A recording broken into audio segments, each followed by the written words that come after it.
Atheism, particularly in the United States, is often rooted in personal experiences that have led individuals away from Christianity.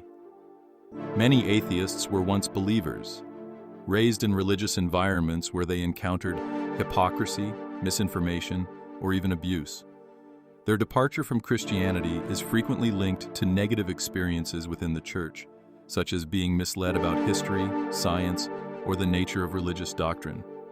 These first-hand or second-hand experiences shape their skepticism, leading them to reject the faith they once embraced.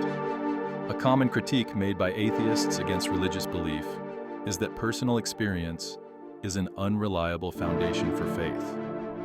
They argue that subjective encounters can be illusions, misinterpretations, or cognitive biases rather than genuine evidence of divine existence.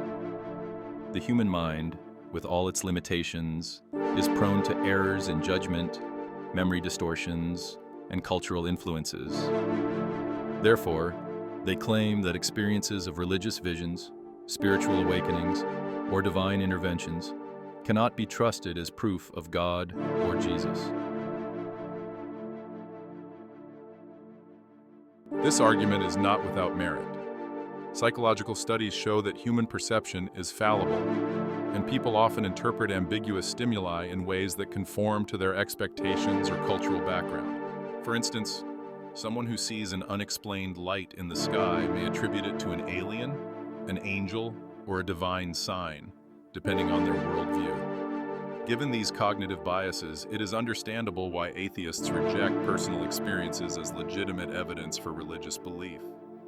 However, this same skepticism must also be applied to atheists' own reasons for rejecting religion. Many atheists abandon faith due to personal experiences of hypocrisy, suffering, or intellectual disillusionment. They often cite negative encounters with religious communities as a major factor in their deconversion. If personal experience is an unreliable basis for believing in God, it should also be an unreliable basis for rejecting God. To be intellectually consistent, atheists who criticize religious conversions based on experience must acknowledge that their own disbelief is often shaped by subjective experiences as well.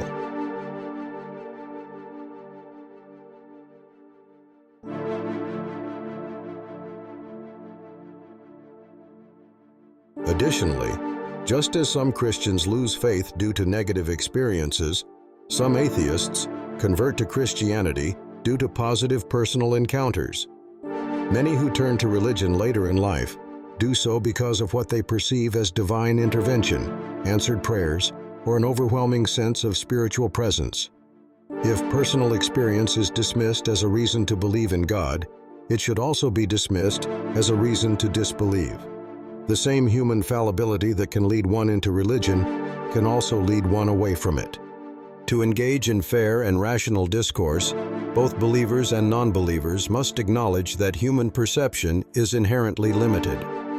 Intellectual honesty requires recognizing that subjective experiences, whether leading to faith or atheism, are equally susceptible to bias. True skepticism should challenge both religious and irreligious beliefs that are rooted in personal experience rather than objective evidence. Ultimately, the debate over belief and disbelief should not be reduced to a one-sided rejection of personal experience. Instead, it should be approached with intellectual humility, recognizing that both religious and atheistic perspectives are influenced by the same human limitations. A more consistent and fair approach would be to evaluate all claims, whether for or against the existence of God, with the same level of scrutiny and openness.